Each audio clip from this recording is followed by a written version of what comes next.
when you got out of college, what was your first job? So my dad gave me 6 months to find a job. And at the time, I'm like, dude, all I want to do is train. All I want to do is, like, train. And so I was training some people in my hometown. And, like, I liked it because I've always been, like, really good coaching people. And because I knew the struggle of, like, how people had to coach me and teach me, it was really easy for me to have, I guess, what's the right word? Like patience, like the patience. Empathy. Yeah. Because, like I watch some parents parent, and I'm like, why are you getting mad? I'm just like, give them a little bit, a little bit more, like, because that's me. Yeah. I see it.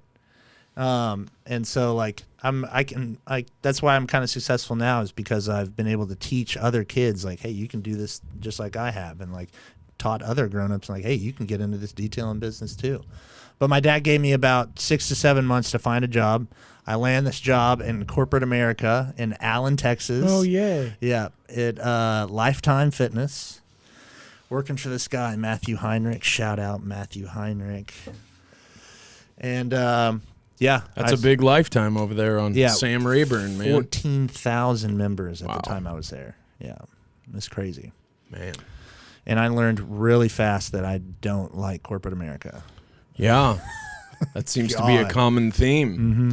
What wore you out?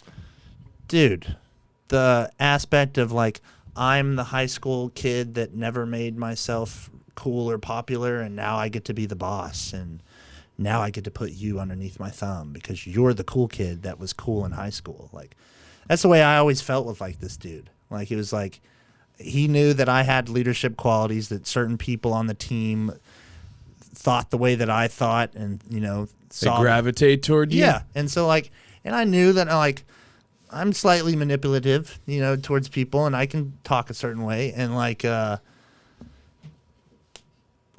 just got underneath my skin, like, really from the get-go. Because, like, I'm the type of, like, I will run through a fucking brick wall for you. Like, if you're the dude and you're going to take me there, I will go the distance with you, straight up. And, like, so when I started there, I was, like, all about it, dude. I'm fucking reading every single training book. I'm trying to be the best fucking trainer on the planet. And I literally hadn't gone home for, like, 6 months straight. And it's Thanksgiving. And, like, of course, I'm the rookie on the team. I know I'm going to have to stay. Da-da-da-da-da. I know. And so I go in there one morning, and he's like, and I talked with him day 4. I was like, hey, I want to cut out early so I can, I can go. I have enough time to go to Lubbock and spend time with my family, and then I'm going to spend the weekend there. He's like, no, I got to have you the next day. So I'm like, dude, it's a 6-hour drive there. I'm going to spend, 4 hours, and then I have to drive back? Well, I'm like, yeah, you can't do it. He's like, you're just going to have to be here. So that morning I show up to Lifetime, and I'm like, I wear everything on my face. Like, you either know if I'm happy or You're not good at hiding. No. And so I go in there, and he's like, hey, man, do you want to talk? And I'm like, no, dude, I'm getting ready to set up for a boot camp. And at the time, on these days they call it, like, the turkey trot, or like the turkey day at the gym, I had a 90-person boot camp that I'm about to teach. Wow. And I'm like, at the time, I think I'm 25. I'm like, I fucking got this, whatever. Because I'd done it at Tech. I taught the athletic teams, basketball, soccer, baseball. I was cool. So I'm, like, mentally trying to get ready, and I'm, like, 10 minutes out. So, like, I usually if I'm, like, 10 to 15 minutes out from doing a group, like, I want to have it all there. So everybody gets there. I'm there. I'm ready to rock.